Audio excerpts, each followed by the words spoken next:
There's Sam Hubbard, the Cincinnati Kid. Hubbard's got a convoy, chased by Andrews. At the 30, the 20, he will score! To the end zone, down the field, and it is deflected, and gone! Touchdown! A.J. Green! Over goes back to throw, men are coming late, looks right down the middle, there's Eddie Brown, he has it at the 35 to the 30, he may go, 10-5, touchdown!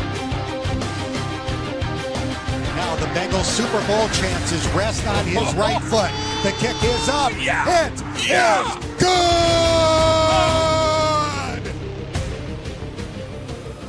Corey Dillon, he's gone. The knockout punch, you're looking at it. 65 yards. And they're back to throw as the blitz is on. Goes long, intended for Collinsworth. He has it down to the 20, touchdown. And Chris Collinsworth. Throwing the long ball. Deep down the field. Johnson's got it. Touchdown. Cincinnati. Look at Chase go. Oh my goodness, what a gear he just found. Chase for the touchdown. Wow, Chase is on the case. It is no fluke. It is a fact. The Cincinnati Bengals are headed to Super Bowl 56. The play clock at 3. Shotgun snap. Carr throws into traffic. Intercepted. Jermaine Pratt has the football. Yeah. Coffin nails. Bam, bam, bam. How about that? Welcome in, everybody. Tuesday, November 26th, and Chatterbox Bengals back and better than ever after the bye week. I think we might have had a little bit of time, clear our heads, be ready to attack these last 6 weeks with the aggression necessary to sneak into the playoffs. My plan in segment 1 here is to talk Craig back in on this show. It is Thanksgiving week. So tonight is going to be the only Chatterbox Bengals episode this week. We're going to preview this weekend's game, but we are going to start with the playoff machine and show you just how feasible it is for the Bengals to sneak into this playoffs. But before we pull that up and I get to cooking, Craig, how are you feeling? Has the bye week helped at all? Are we inching back in, or are we still just as out as the last time I talked to you? No, we're out, Jacob. I mean, look, I appreciate your optimism, and I look forward to having my mind changed as this show progresses. But I'm coming into this week. Look, I want to believe. Right. I don't understand the ping pong table move. I'm going to be honest with you. We can start there. Seems like a weird move for a team that's 4-7 to say, "Hey, let's have some more fun." But hey, Zach Taylor is a culture genius, so maybe he knows what he's doing. That's right. No, look, in general, I'm good. I'm refreshed. Had a nice trip out to San Diego. Glad I didn't make the trip up to Los Angeles for that game against the Chargers, because my heart would have been pulled every way but That's not. right. I mean, it was crazy. But look, I'm happy to be back. Looking forward to Thursday and having some friends over for Thanksgiving and watching football all day. And then watching the Bengals beat the you-know-what out of the Pittsburgh Steelers on Sunday. That's right. It's right behind me. I have it right there. It was one of the first things I got when I was building out what this was going to look like. Hate the Steelers. If you're born a Bengals fan, raised a Bengals fan, you hate the Steelers. I know we're moving away from that kind of in the last few years. It feels like a lot of the new era Bengals fans view the Ravens as the peak rival in the AFC North. I've been a Bengals fan since I was yay high. The Steelers are the rival, and it's Steelers week, and it's on the ticker. We're going to talk about what exactly that means as we get deeper in the show. But while on off the bench all week and throughout the bye week last week and talking about the Bengals and the outlook for the rest of the season, it's been a lot of boo-hoo and season over. And let's talk about the draft. And there's no one more excited to talk about the draft than your guy right here. I love the draft. I can't wait to talk about the draft, but it's not time yet. It might be time a week from today if this weekend doesn't go as planned, but it's not time yet, and we're going to show you why. Craig, this is kind of an intense task we're going to have to go through here because we have week 13, 14, 15, 16, 17, and 18 to fill out. We're going to pick the winners of all those games and show you guys what exactly will have to happen for the Bengals to sneak in. Some of them are easier than others.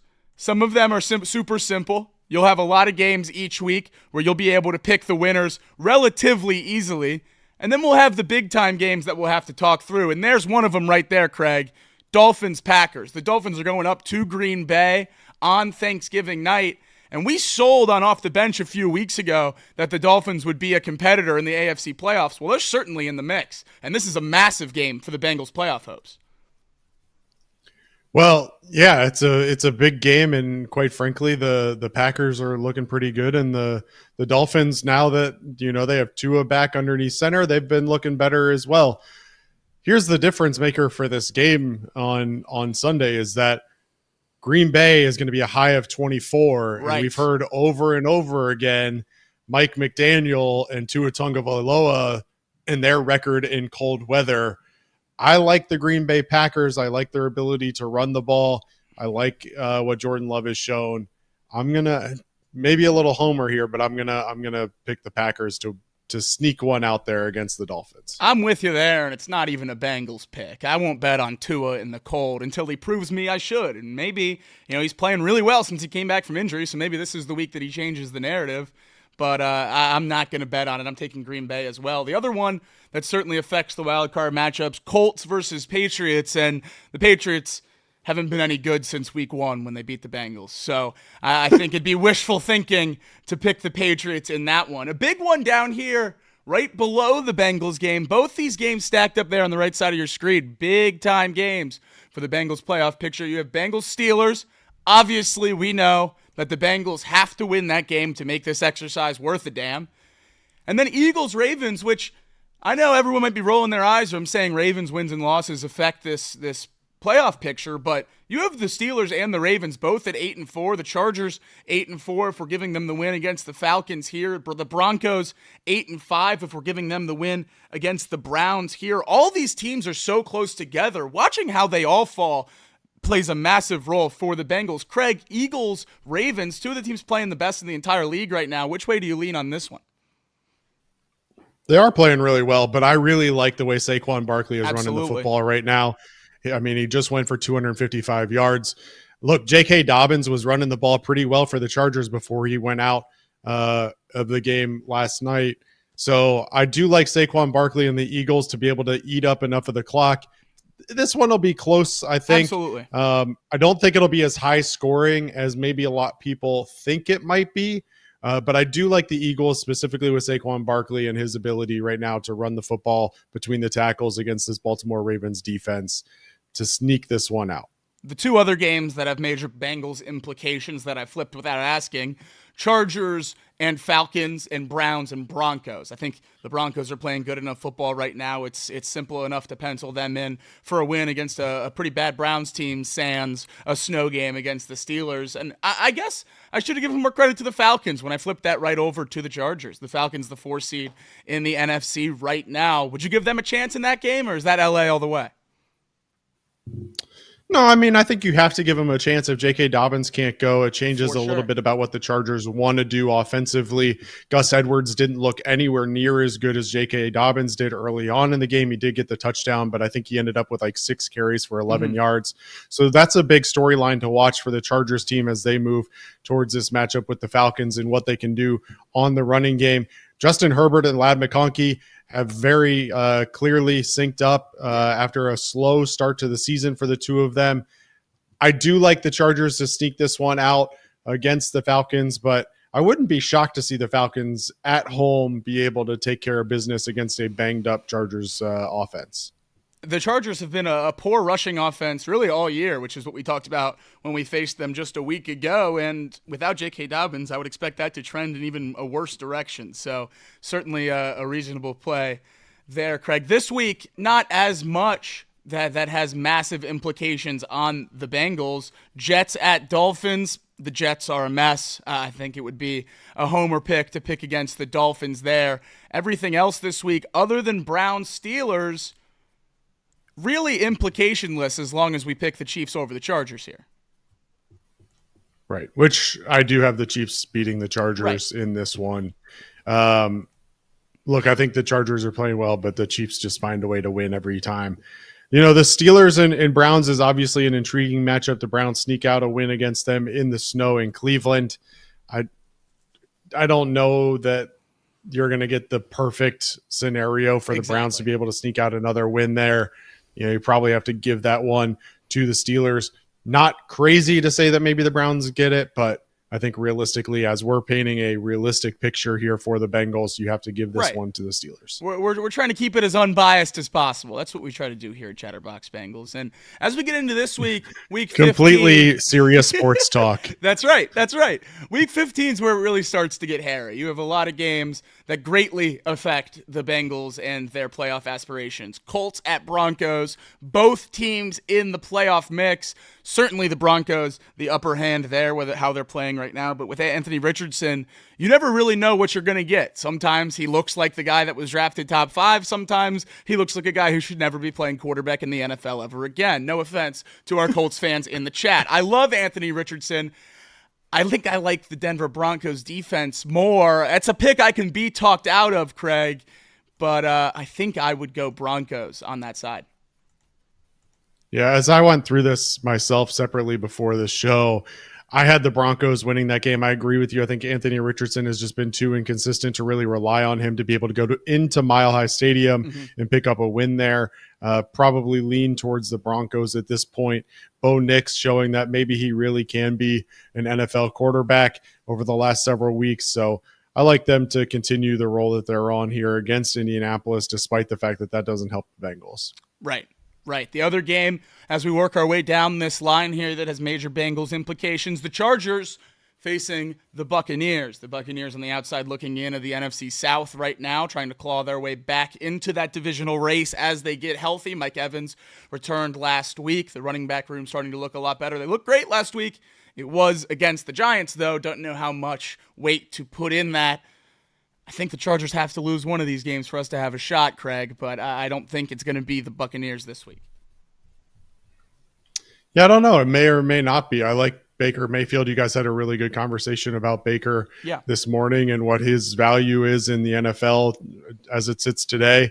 I think ultimately he's trying to get back to the playoffs again, and I think that they're going to look at this one as a big one. Going to LA, you're going to have warm weather. You're not going to have to worry about anything there. It's a stadium Baker's familiar with. Really, Rams legend Baker Mayfield. It's going to be a really, really fun game. I could see that one going either way. Obviously, for the Bengals' perspective, we'd love Tampa Bay to go into LA and pick up the win there. It's one of those coin flips where you could put it one way now and then come back and switch it and see what it does at the end of the year. That's right. Once we get through the rest of the games. I'll make a note of it to revisit. I think for now you give it to the Chargers and we'll see what happens. And we'll see what else is necessary. The other game that matters outside of the Bengals matchup with the Titans, which again, the Bengals have to win their games in order for this exercise to matter. So we're going to go ahead and count that one as a win as well. Texans, Dolphins. The Texans have control of the AFC South. Certainly seems like they're going to run away with that division, at least win it comfortably. The Dolphins, like we said earlier, clawing their way back in. Bengals need the Texans to take care of business in a game like this at home against the Dolphins just to put that fire out a little bit. I mean, we certainly need that from the Texans. Unfortunately, we just haven't seen that out of CJ Stroud of late. Right. This is going to be a game where they're going to have to score a lot in order to keep pace with that Miami Dolphins team that's coming in with a seemingly much more efficient offense, utilizing Jonnu Smith a lot better, utilizing their running back game.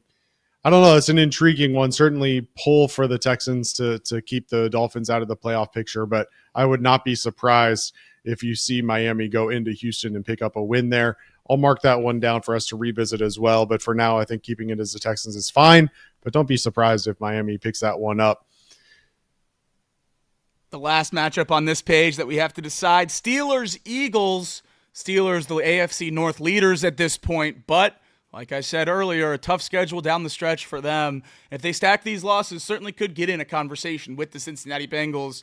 I think the Eagles are playing some of the best football in the entire league right now. I have absolutely no problem giving this game to Philadelphia. I understand it's 2 weeks away, so that could change by then. But as of right now, like we said, talking about the Eagles-Ravens game, Saquon's running the ball so well. Jalen Hurts is protecting the football. That team is playing at a very, very high level right now. No problem giving that one to Philadelphia. Craig, any qualms?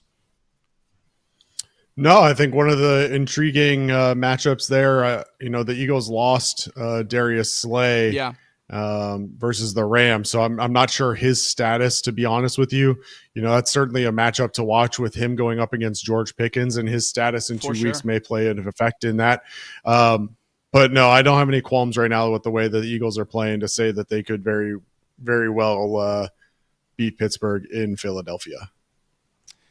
As we move on to week 16, 3 weeks left in the season as we're shaking it out right now. And there we go. First game on the upper left. 2 wildcard teams seemingly locking one in to the playoffs, getting them to 10 wins. Craig, which way do you lean? Chargers, Broncos. I tend to go towards the better quarterback when games are this close, and I would have to lean Justin Herbert, but certainly wouldn't push back against the Broncos. They're just playing so well right now. I have to respect them at some point.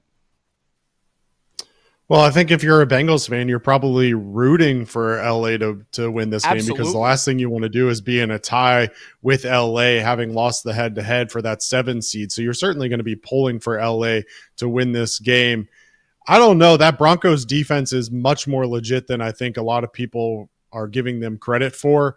It'll be a really interesting matchup. Seeing that defense go up against Justin Herbert, Ladd McConkey, another one of those coin flips that I think we revisit at the end of the exercise and see where we end up. There's a lot of really big matchups in week 16 that are going to play a big role in what the Bengals season looks like in the long term. I'm okay going Chargers for now. Let's bookmark it.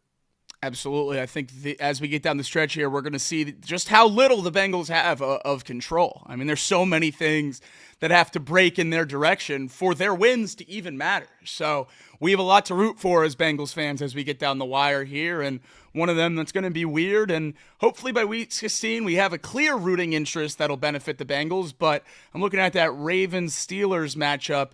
It's going to make me sick to have to root for either of those teams, but if I had to guess who wins that one, I'd have to give it to Baltimore. I just don't view that being a sweep in the division. Yeah, I don't see the sweep happening either. A big slugfest in Pittsburgh a few weeks ago. 18-16, the final on that one in Pittsburgh. So now you play that game in Baltimore. You have that 3-point swing for home team, and maybe Baltimore wins a narrow one there. Certainly not out of the realm of possibilities for that. The other interesting matchup, as we've said, the Dolphins, a team that has snuck into this conversation as well. They play the 49ers at home.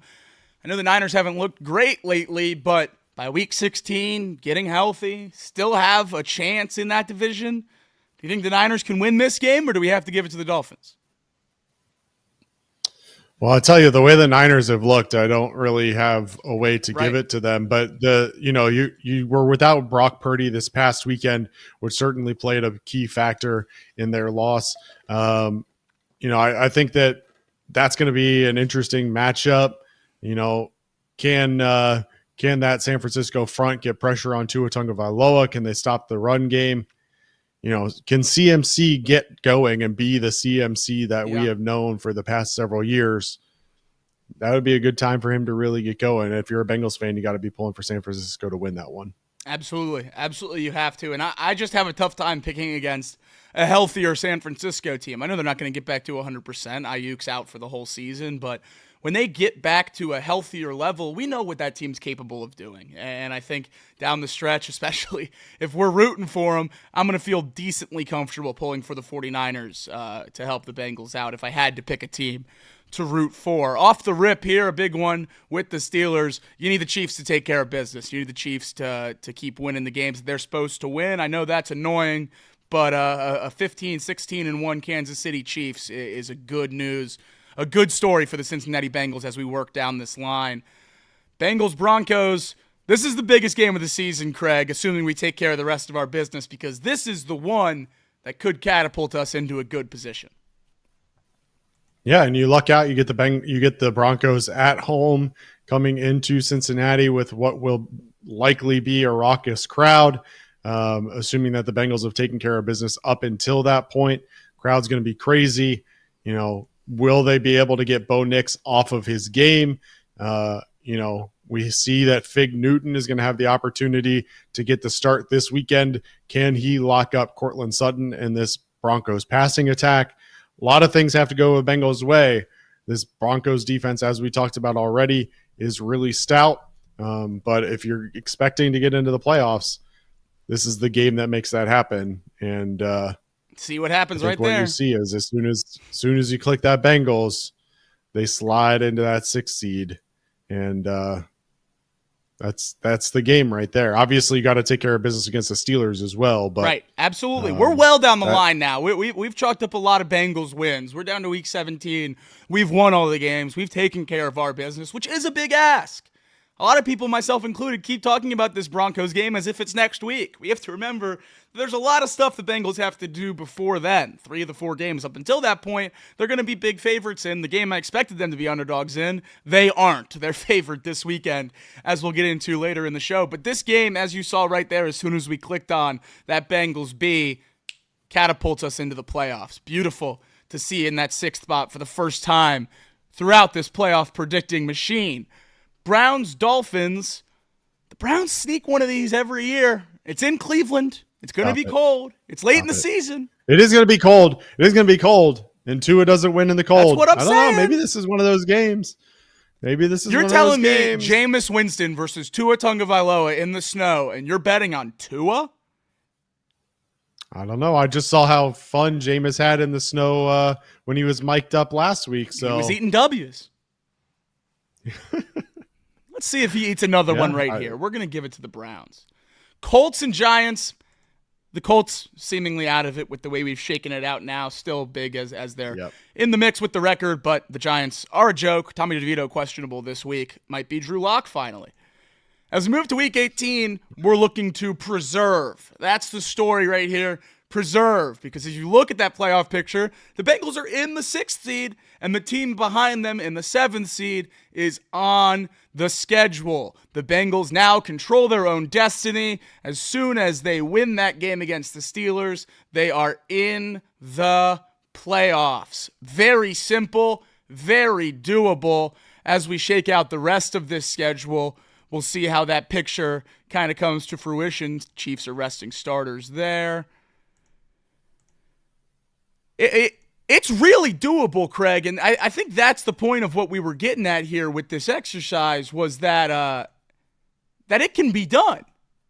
The Bengals can do this. The Bengals can sneak into the playoffs. That's the final picture right there with the final records, and it's incredibly doable to sneak into these playoffs. I guess the Chiefs wouldn't be resting starters. They could go from the 1 to the 2, so that's a more accurate representation of the playoffs in this situation, but this is the picture with the predictions Craig and I just went through, and wouldn't you know it, the Bengals are in the playoffs, and we're not even talking about the 7th seed, Craig. We're talking about the 6th seed.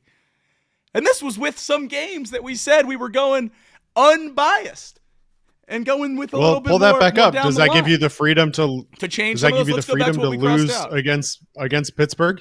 Just go right now. Week 13. If they drop week 18, week the 13, Steelers win that, what happens?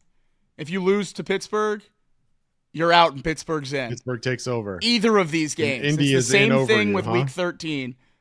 Pittsburgh, Bengals if we lose this week. The interesting thing here is... What about the Broncos game? The Broncos, if they beat the Chiefs, they're in. It's over the Colts, and the Chiefs are down to the 2 seed. That's what I had originally if the Chiefs were resting starters, but if the Bills are sitting with the same record, they'll be playing to win. But what about the week 17 game, Bengals at Broncos? If the Bengals drop that game but beat the Steelers in both of them, does that change things? It does again. It does. The Bengals so a 9-8, what you're telling me is a 9-8 Bengals team does not get in.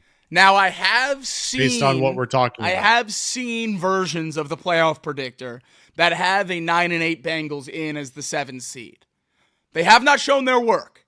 So they might have gone buck wild with upsets and sneaking a 9-8 Bengals team in there. Every time I've tried to be even relatively neutral, you have to be 10-7 to get into the playoffs, which means the Bengals have to win out.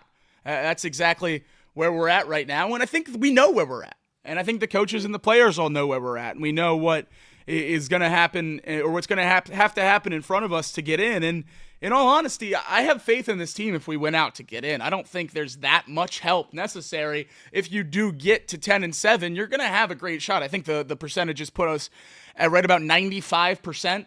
If you win out, 95, 96% to get into the playoffs at 10-7, which is a great place to be if you do that stuff. That's more or less controlling your own destiny. It feels nice to be in that situation, and it is really, really good to map it out like we just did on that playoff machine and see that it's not that far-fetched. There's not a ton of, we have the Panthers beating the Chiefs. We have the Ravens losing to the Raiders again. We don't have a lot of that happening in this. We have very feasible favorites winning and a couple upsets here and there, and boom, the Bengals are going to the playoffs as long as they win out. I think it's a refreshing look into the rest of the season for Bengals fans as we move on out of this bye, because I think a lot of people are throwing in the towel, but there is still life in Cincinnati. Well, look, Jacob, I'm glad that you and Colton and Blackmore are all the way back in, but we just went through that scenario and had everything go the Bengals' way, and it was still one game away from things going completely wayward. Yeah. So, look, sure. Would it be great if the Bengals rallied off 6 straight wins to get into the playoffs? Of course. Would it be great if they got some help along the way from other teams? Of course. But this is the NFL. So much can happen, and so many underdogs can find a way to win games, and it never goes the way you expect it to go. Now, at this point in the season, the way a lot of people expect this to go is for the Bengals to miss the playoffs. So maybe that is exactly the way it'll go, because nobody expects it, or very few people outside of Cincinnati expect it. But the truth of the matter is, I'm still out, Jacob.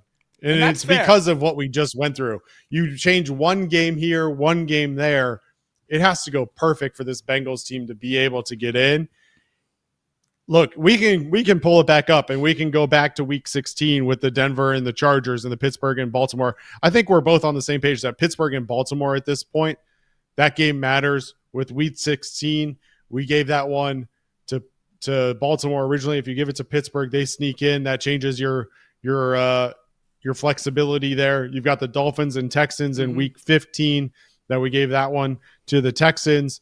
You know, there's a lot of games that just you've got some coin flips along the way that, it would be great if everything went this Bengals way, but you still have a bottom 5 defense on this Bengals team, and you're going up against teams like Pittsburgh, who surprisingly enough have shown an ability to score the football a little bit more than I thought they were going to be able to do with Russell Wilson. I realize the Cowboys have not looked good against Cooper Rush, but you've still got, CeeDee Lamb there, who is definitely going to find space to get open against this Bengals defense. I'd assume. The Broncos, you got to be a little worried about too. So look, I am happy for the Bengals fans to be able to keep the positive vibes going and to say, yes, I'm all the way back in, Jacob, and I'm glad you are. But if we're being completely honest, I don't know that I can possibly be back in until there are zeros on the clock on January 5th. Yeah, and I think that's fair. That's just where I'm at. It's just where I'm at. Step 1 is Sunday, and that cannot be overstated as we continue to look on in the playoff picture and talk about the Broncos game and flip tickers in week 17 to see what it means. This Sunday ends all that if you lose to the Steelers. This show gets a lot more draft-centric if Sunday doesn't go our way. So it's got to start Sunday. You can't go 10-7 if you lose your 8th game. I don't know if a lot of people tell you that, but once you lose your 8th game, you can't get to 10 wins. So I'm worried about that happening to the Bengals this weekend, but I'm going to be optimistic for as long as I can be. And the only reason that there's any optimism in Cincinnati is because of who's playing quarterback. If you put this defense on the field with almost any other quarterback in the league, there would be no playoff machine. There would be no how do we sneak into the wild card. It would be how do we pick number 1 in the draft. Joe Burrow has brought this team to a point where it doesn't really matter what's around him. We're still talking about the playoffs because he's so good that we are starting to believe that it doesn't matter the other 21 positions. He can get us there. And to a degree this season, we've been correct, at least statistically. It just hasn't translated to the wins and losses. Joe Burrow has been phenomenal for the 4th consecutive year of his career with the 4th consecutive subpar offensive line. Jamar Chase has been great. T. Higgins has missed the majority of time, and the rest of the receivers in the room have been garbage. Joe Mixon leaves. Chase Brown has stepped up and played very well. But Joe Burrow has been the catalyst of this team, and he's done a phenomenal job keeping us afloat and keeping us in the picture and giving some of us a little bit of hope as we go into the last 6 weeks of the season. But there has been a narrative around Joe Burrow on social media over the last week or so that I wanted to touch on here on the show because I think it's gotten pretty loud. It's been on basically every national media show that I've listened to so far this week. And the question is, what career is Joe Burrow trending towards? And I've heard a couple names thrown out. The names thrown out by Bengals fans that are very pessimistic about how this season has gone in the direction of the franchise is Carson Palmer. Carson Palmer famously threatened retirement before he was traded from Cincinnati. People are worried that if this continues to trend the same way and waste phenomenal years of Joe Burrow's career, he could turn into another Carson Palmer and force his way out of Cincinnati. Another name that has been thrown out, much better for Cincinnati fans, but not that much better, Dan Marino. A Hall of Fame quarterback, stayed at one team his entire career. That would be great for all of us, but made the Super Bowl in his 2nd career, never sniffed it again, ended his career with phenomenal numbers, but no ring. Could that be Joe Burrow's career? Another one, the most scary one that I've heard is Andrew Luck. Joe Burrow, a generational number 1 talent, comes out of college, puts up gaudy numbers from the minute he enters the league, supposed to be the next greatest thing. Sacks and malpractice by the front office. Injuries continue to mount. He retires too early. Joe Burrow would be in his early 30s at the end of this current contract extension. Maybe he takes his $250 million and goes home.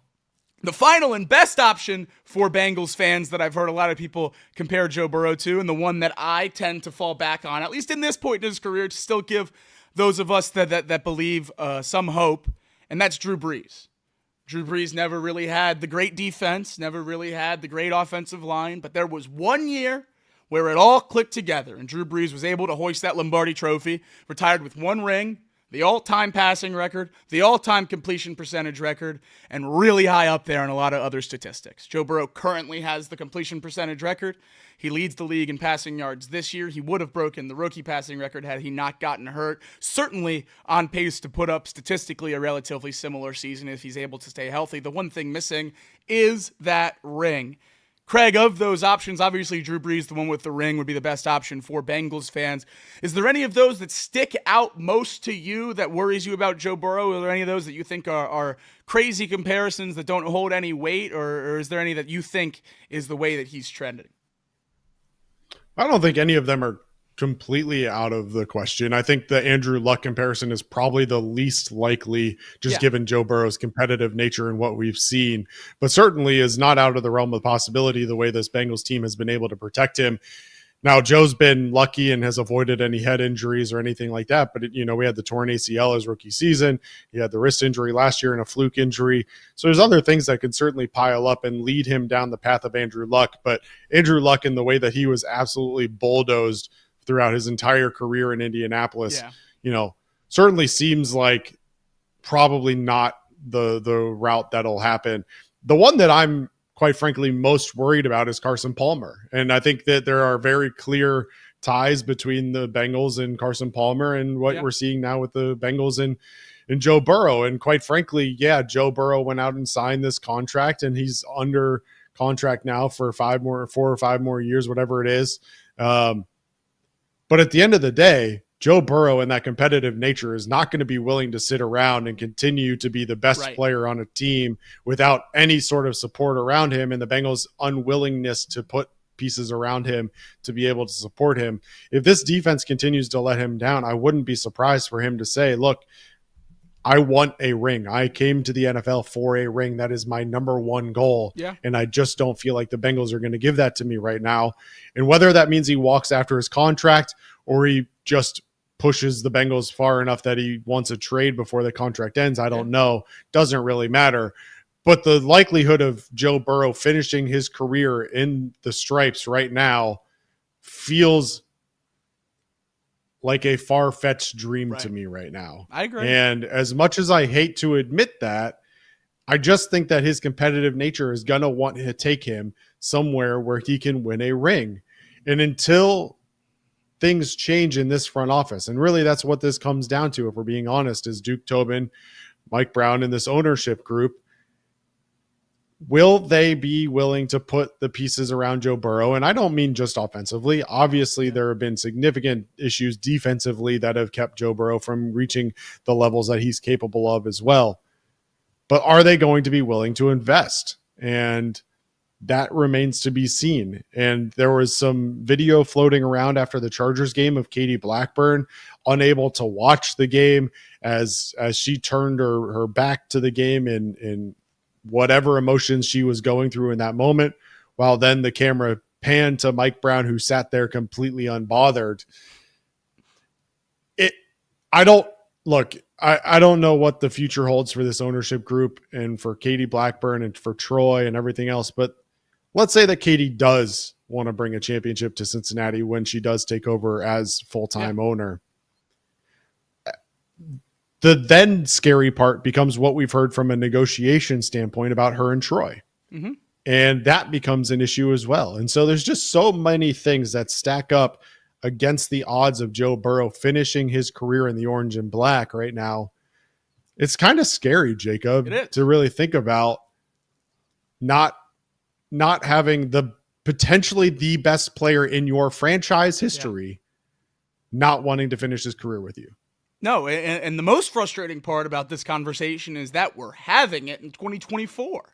This was supposed to be the peak year of the Super Bowl window. This was the last year of T. Higgins. This was the last real year before Joe Burrow's cap hits start getting in. This was Jamar Chase pre-extension. Everything was lining up perfectly for this to be the year for the Bengals. And that's why it wasn't just us in Cincinnati picking the Bengals to win a Super Bowl. It was everyone.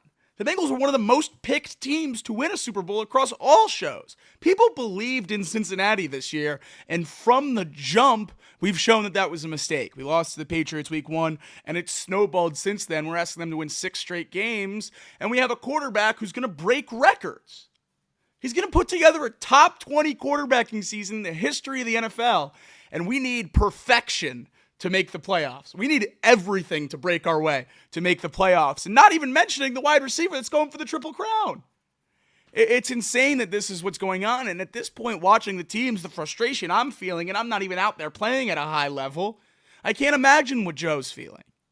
How can you go out there and do that every single week? Just fight and fight and fight and scramble and get hit and make plays from nothing, and it not result in what you're working for. That has to kill you. That has to beat you down 11, 12 weeks into the season. How much longer can you do that? And I think that's what we're asking about Joe. It's not quitting. It's not anything really against Cincinnati other than that he wants to win. And I'm not convinced that at any point during his career, Cincinnati's going to give him a real shot to win. And I hope I'm wrong.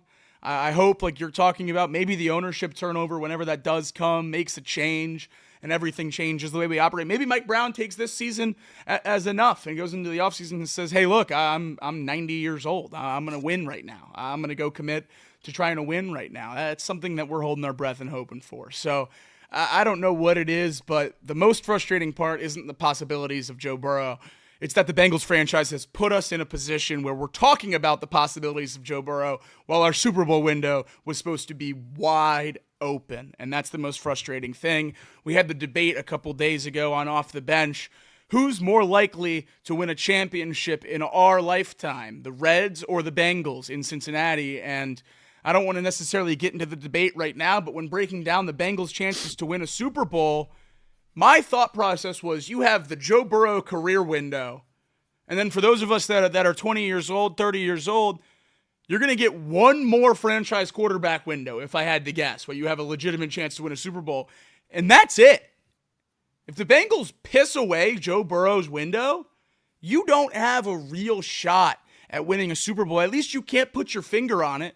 You're holding your breath, crossing your fingers that the year that you suck the most, there's another Joe Burrow sitting at the top of the heap, because we did the hard part. We picked one in a year with a truly generational talent. He's come in and he's been great. Every single game he stepped on the field for the Bengals, he's been phenomenal. Everything the Bengals have asked of him. And they failed in basically every single step of the way. And you hope that doesn't come back to bite them.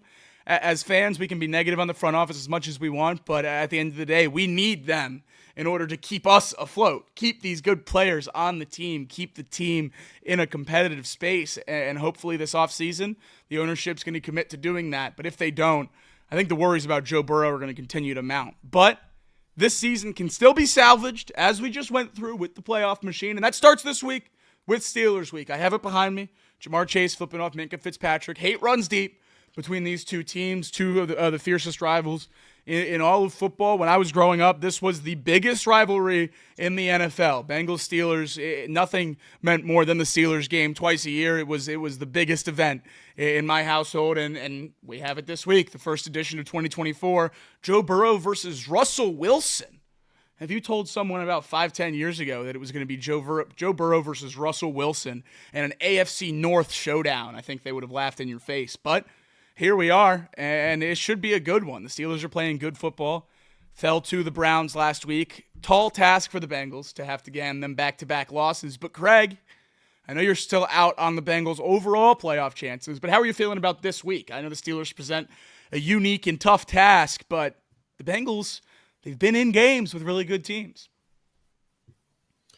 Well, look, I mean, similar to you, obviously, having the Bengals and Steelers rivalry my entire life. I mean, I don't know about you. I grew up with season tickets, right? So throughout the 90s and early 2000s, I was at basically every home game.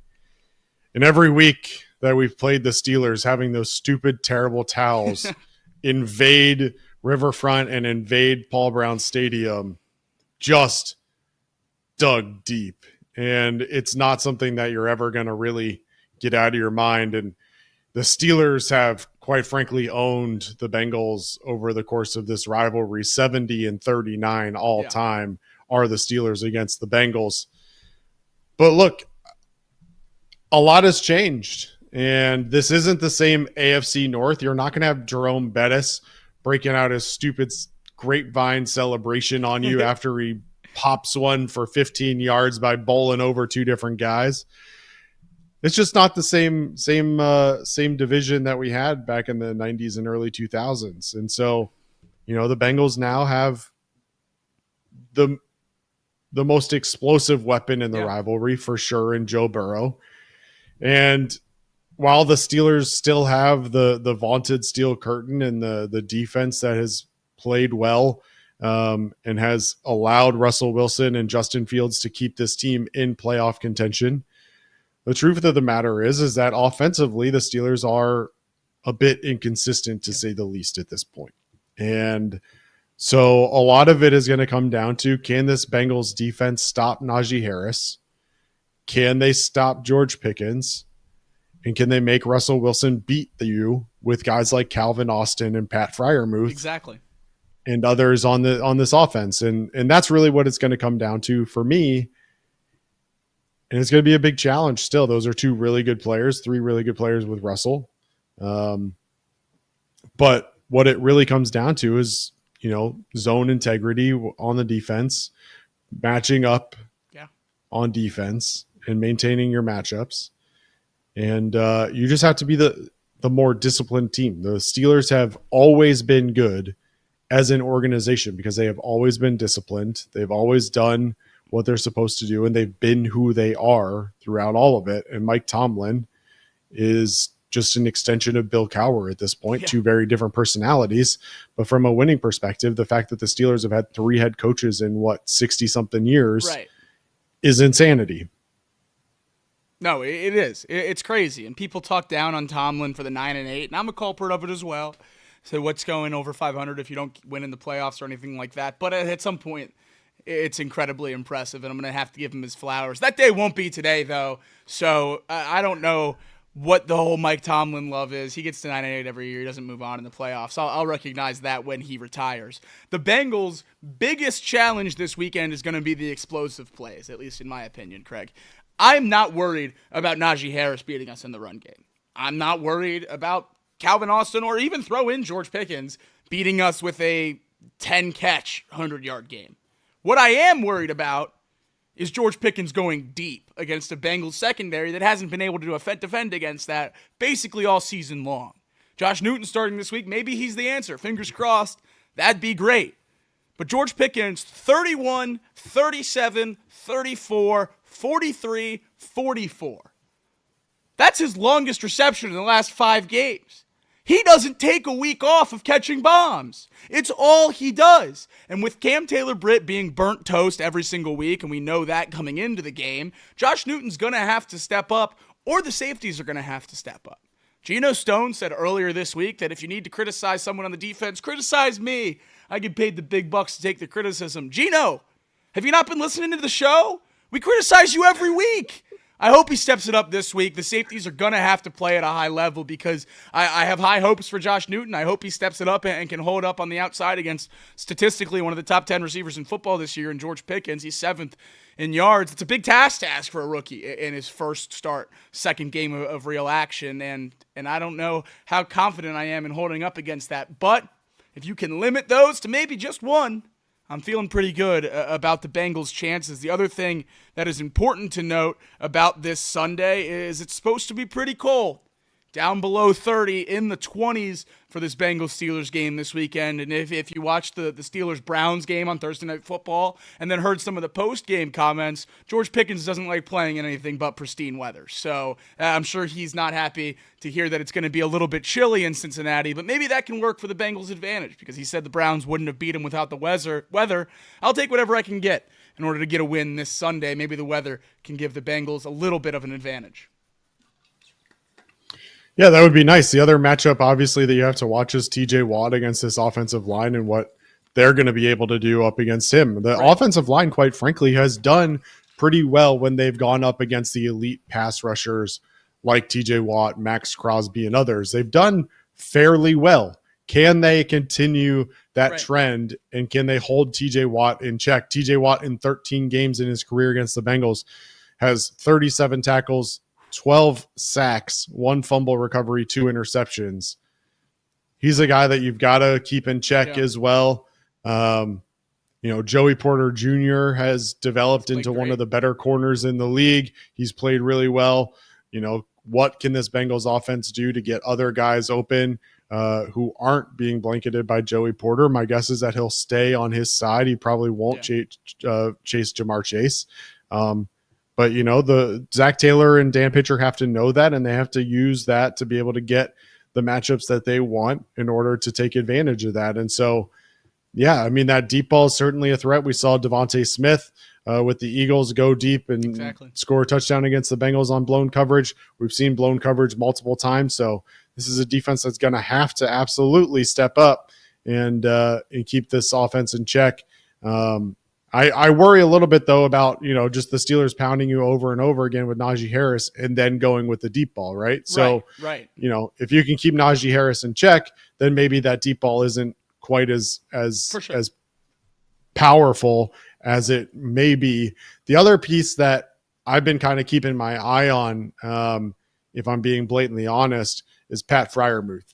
And I don't know if you feel the same way, but it feels like every time the Bengals play the Steelers, the tight ends just go off. Whether it was back when it was Heath Miller, whether it's now with Pat Freiermuth, it just feels like the tight ends are always a weapon that this Steelers team goes to against the Bengals.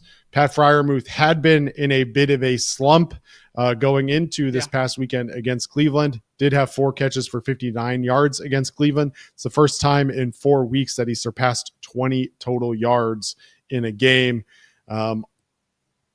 It'll be interesting to see how the Steelers use Pat Freiermuth underneath to try and open up that deep ball as well. I wouldn't even just say the Steelers. I feel like tight ends always eat everybody against the Bengals defense, excluding about a 3 or 4 game window where Trey Flowers just had the best run of his life. That's really the only time that tight ends haven't destroyed the Bengals. Certainly a major concern this weekend with Pat Freiermuth, because we talked about the receiving room outside of Pickens. You said it kind of, poking fun at it with Calvin Austin and all that. But, Pat Freiermuth's their number 2. He is their number 2 receiver if everything is working according to plan. Him and George Pickens are the 2 receivers they want to run that offense through. All of the passing being an extension of the run game. Exactly what you said there. You bottle up Najee Harris. You won't be nearly as susceptible to those deep shots here and there that can really blow the game open. The keys for the Bengals is going to be, as it always is, being perfect on offense. You're not going to be able to give the Steelers short fields. You have to give the defense a chance against an offense that's going to need those big chunk plays in order to score. You can't give them 20, 30-yard fields. You have to be able to end every drive in a kick. That's a kickoff, a field goal, or a punt. You have to be ending drives in kicks. You can't be turning the ball over. You can't be going forward on 4th down and not getting it. But I do think the Bengals have to be aggressive in this game. I think a major key is getting a lead early and being able to relax and not getting in obvious passing down situations where TJ Watt and Preston Smith can pin their ears back and rush Joe Burrow, because we've seen when they're in those situations, the Bengals offensive line has not been able to hold up. It does have some reinforcements coming in to help the Bengals offensive line, that is. It seems as if Orlando Brown is trending towards playing. He was spotted at practice yesterday, suited up with the offensive line. Seems as if he is going to play this weekend. Cannot be overstated how massive of a return that is for the Bengals. The other injury news that everyone always keeps an eye on for the Bengals, and whether you like it or not, we have to talk about it. T. Higgins on the rehab field today, but doesn't seem like any new news. That's where he was before the Chargers game as well. So no new information there, just an update on where he's at. It seems like the Bengals are getting healthy at the right time, or at least trending in that direction as much as possible. Orlando Brown has not missed time in the NFL, college, or high school until this injury. He's been an Iron Man of all Iron Men when it comes to playing football at the left tackle position, and hopefully this is the last hiccup in his Bengals career. He'll be able to be out there, because when he was out there to start the season, he was a top 5 tackle in football. He was unbelievable, having a career season to start this year, and then this injury has nagged him for the last few weeks. But I think that it can't be overstated how much he means alone out there. But I also think the ripples he sends through the offensive line. Amarius Mims is going to be matched up with TJ Watt most of the day.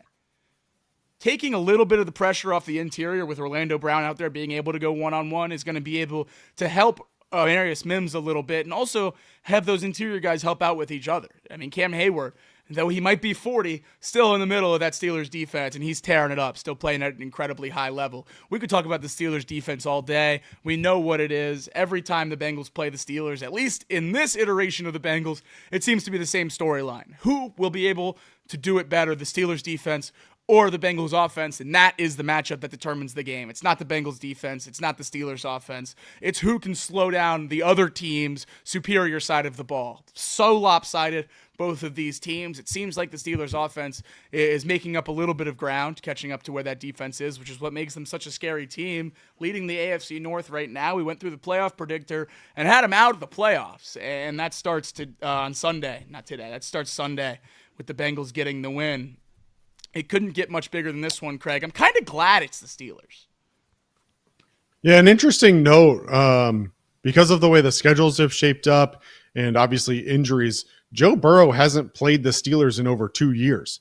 The last time he played the Steelers was November 20th of 2022. Yeah. In the 2 games against the Steelers in 2022, he threw for over 330 yards in each of them, but had 6 touchdowns and 6 interceptions in those 2 games. So, you know, he certainly is going to have his work cut out for him. This is going to be the first time that he's seen Terrell Austin's defense, though. Terrell Austin now in his 2nd year with the Steelers. So Joe Burrow hasn't seen what Terrell Austin's drawing up. So this will be new and a big challenge for Joe Burrow and this offensive line and everybody else involved on offense. So excited to see what Joe can do for the first time in over 2 years against this Steelers defense. It's crazy. He's only played the Steelers 5 times in his career, being in the league as long as he has, with as many memories as Bengals fans have with him. When you talk about Bengals players, most of the time, those core memories come from divisional games. And he's only played the Steelers 5 times, 3-2 record in those games, hopefully adding to the winning side this weekend. The last thing I wanted to touch on with this game, I was scratching my head, as I think a lot of Bengals fans were when this spread came out. 2.5-point favorites. Vegas has faith in the run, Craig. Vegas has faith in Zach Taylor after a bye week, Jacob. That is true. That is true. I don't know. It's certainly an interesting line. We'll see. I mean, the 46.5 over under is interesting as well. Mm-hmm. But if you look at the Steelers, I mean, the last 2 weeks, they've only combined for 37 total points. So, those games against the Ravens and against the Steelers, this AFC North football has been a little bit of an Achilles heel for them. Now, obviously the Browns defense and the Ravens defense, a little bit different than this Bengals defense, but nonetheless, going to be an interesting one. And again, Zach Taylor, really good record coming out of the bye. Vegas feels it. This one at home. It's going to be a fun one, Jacob. Crowd's going to be loud. I hope that they recognize that this is kind of gotta be the start for the run if they want to make it. So the crowd that is in attendance needs to step up their game, and just like we hope the Bengals step up their game, we need the crowd to step up their game as well. And I'm going to be doing my part. I'm actually going to be in-house, boots on ground in Paycor Stadium this Sunday, getting to go to one Bengals game this year. Reed filling in for me for the stream on Sunday, which means we are probably going to get the win because the only game he's streamed so maybe far, that's why Vegas gave us the favor. I don't know. I also have a great record at Bengals games in person. That's another thing I have in my back pocket that I didn't want to mess up. But this is a big one. Had to put it all on the line. I will be in-house this weekend. And I'll do my part, Craig. I'll take what you said to heart. I'll be as loud as possible. But with the playoff, you're going to try and check in afterwards. I should, yes. You're going to try and check in from afterwards? Okay. I will see if a link will work down there. But yeah, I'll definitely try. I'll give my best. You got effort. Good seats, or where are we sitting? Yeah, we got pretty good seats. Where are we sitting at? Towards the middle. I don't know what the section number is. It's like 135 or something like that. 137. Okay. I'm excited. First time Nice. I've been to Paycor this year. Because I've been with y'all. And I love being with y'all. But there's nothing like Paycor Stadium. I'm really excited for it. But we know the Bengals have to win out to get in. That's what the playoff predictor showed us there. Any little switch knocked them out, and that starts this weekend. It's a big time. A lot of the chat asking if I'm doing the show from the stadium. No, guys. No, I wish I could. That'd be a lot of fun. Reed will be filling in for me on Sunday, and that will be the next time you guys get Chatterbox Bengals. I know that we normally go Tuesday, Thursday, but with Thanksgiving on Thursday, we're going to be taking this Thursday off, and then Reed will be back with you guys on Sunday for the full game stream. Craig joining him for the post game, and I'm going to do my darndest to get in there as well. So it should be a fun time this weekend. Bengals got to win. Craig, you got to reel Reed back a little bit for me, because if you think I'm bad about being all in on this team, he's in on winning this division. So we gotta if we beat the Steelers, when we beat the Steelers this weekend, you are going to have a full plate with Reed talking him out of some things after that game. I'm just warning you right away right now to be prepared for what's coming. I'm going to have to play around with the playoff machine a little bit more and figure out how he's getting to the division champion here. It's doable. That's quite the stretch. I'm sure it is. Sure it is. Anything's doable if you dream enough. And all those dreams start this weekend against the Steelers. Craig, thank you, as always, for tonight's edition of Chatterbox Bengals. That's going to do it for us. We'll see you Sunday. Hoo day, everybody. Gotta win out. Starts now.